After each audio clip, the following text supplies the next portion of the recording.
Bitch, I'm God, I'm the Alpha and Omega. I'm the ancient of the days. I'm the Rahman Rahim. And you don't know where I come, you don't know from where I came. All you know is I am one with many aspects, different names. Then one day the thought formed into a word inside my brain. Then I said let it be. Then next thing I heard a bang. Then I split up into infinite dimensions with a chain. Now we're all interlinked, we are all one and the same.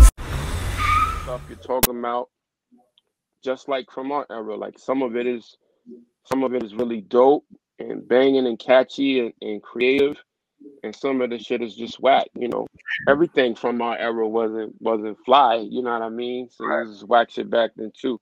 So I never looked at like the newer shit like, the newer shit is just the newer shit. You know, gotcha. I fuck with a lot of it. Word. What's your thoughts on ghostwriters? We all often have the debate here that somebody can't be considered, one of the greats if they have somebody ghostwriting for them. So how do you feel about that? And then are you against it? Does it take away from an artist at all, you think, if they have a ghostwriter? Nah, I don't think it takes away from the artist if they have a ghostwriter. I think first and foremost in the conversation, we have to frame the narrative. You know what I'm saying? If you're talking about MCs, yes, it's a must in the category that you write your own shit. Right. You know, if you're talking about songs and making music, and then you graduating into a producer and you bringing writers in to create, you know, then you're already graduating into vocal production and music production as well. When you look at, maybe a Kanye or anybody else who's like, this is about the song more so than it's about my legacy as fucking best MC ever. You know, I think the narrative changes at a certain point for certain artists. And then, for certain artists, it's about that hardcore, straightforward, no one would ever, write my material for me. And so it's two different narratives, I think. But yeah, if you're asking me about MCs, you're not in my top 5 if you have a ghostwriter. Like, what the fuck? I heard recently, I think Nori said it, that Nas wrote Will Smith. He wrote Getting Jiggy With It and some other banger by Will Smith. Did you know that? Yeah, it was rumored that Rakim had wrote it. Okay. No, Summertime. I'm thinking about Summertime, but Ross said he didn't write it. And then Jiggy With It, I didn't know. I saw that, and I didn't even know. And I was like, possibly, So, I mean, now hearing that Rakim did Summertime, and as soon as you said that, I can hear the flow, and it just makes sense. I never heard that until you said it now, and it puts 2 and 2 together. Does that take away from Will Smith's rap career? I don't think in his narrative he was like, let me put my career up against Big Daddy Kane. You know what I mean? Word. I got you.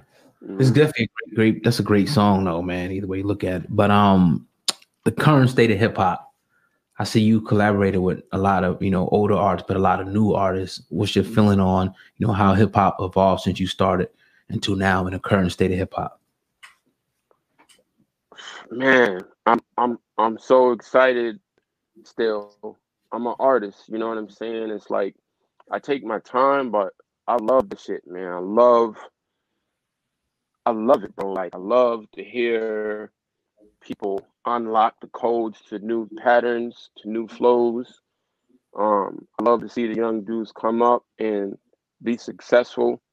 So, I just enjoy it, especially, I have people constantly putting me on the new shit. But in terms of working with people and features and shit like that, of course, man. Like, if I love it, if I love the beat, whatever, I'm probably going to knock it out, Probably going to knock it out. But yeah, man, I mean, I was just telling my DJ, like, we got to put a mixtape together of the fucking features I did in the last 2 years, because it's been a lot, Yeah. Hell yeah, you've been on Elf. Saying that give the people, if you don't mind, because you've been in the studio and you've been around some of the greatest hip hop acts of all time. Can you give any story, any recollection of one of your best moments in the studio with one of your favorite artists that you could share with the people? The thing that came straight to mind was the Oh No record with Nate Dogg and Mos Def. Yeah. I just remembered going out to Cali and being in the session with Nate laid the vocal. It was just, and then Cali, you know, the acts out there showing me so much love, from Dre to DJ Quick to Nate. Nate invited me to get on his album. So that was an incredible time. But just I never knew how that chorus would come out. Like, most was like, how about we get Nate on and shit? And I was like, word? You fuck with Nate? I'm like, yo, I fuck with Nate. I'm a big fan. And it'd be crazy because it's like we raucous and we underground and we get Nate on this shit to be crazy. So to hear what he did on it, I was like super like, wow, this shit is fire. You know what I'm saying? So it inspired me, and then I came back to New York and did my verse. And I remember at like one point going through the verse, like my hair standing up in the studio, and I caught like a goosebump kind of thing as I was doing it. And Rockweiler was in the studio,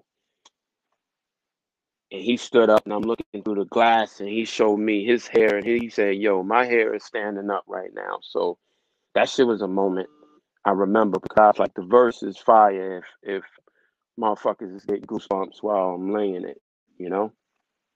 Yeah, man. Go ahead. Is there any artist that you wanted to work with that you haven't worked with yet? Not really, man. I think about it in terms of if it's the right fit, you know, if it's the right fit. But I love Cole, I love Kendrick, I love so many motherfuckers. So it's a no-brainer. Like, I was working on something recently that I hear specifically Cole on, you know what I'm saying? But yeah, I wouldn't even send it out until it's like right. So thinking about it. Cool. Absolutely.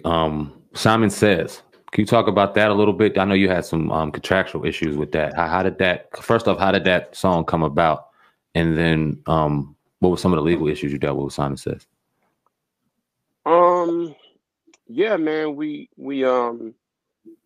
my boy got the CD with movie soundtracks on it from the Godzilla shit. Mm-hmm. I was just at his crib listening to it, and I was like, oh shit, I could flip this little part right here and do this shit right here and put the intro on that shit. That shit'd be banging. I took it home right away and you know, fucked with it, had the beat going. And in the moment when I just had the beat going, the loop running with the drums, I was like, this shit is fire. Like I knew before I even started writing to it, I was like, this shit is fire. Like all you could do is like fuck this beat up. Mm-hmm. You know? So you have to think about this chorus and what this music is really saying to you, and what it was saying to me is, don't ask, like you gotta tell people what to do on this record in an aggressive way. That being said, you know, shit came out. Peace to Busta Rhymes.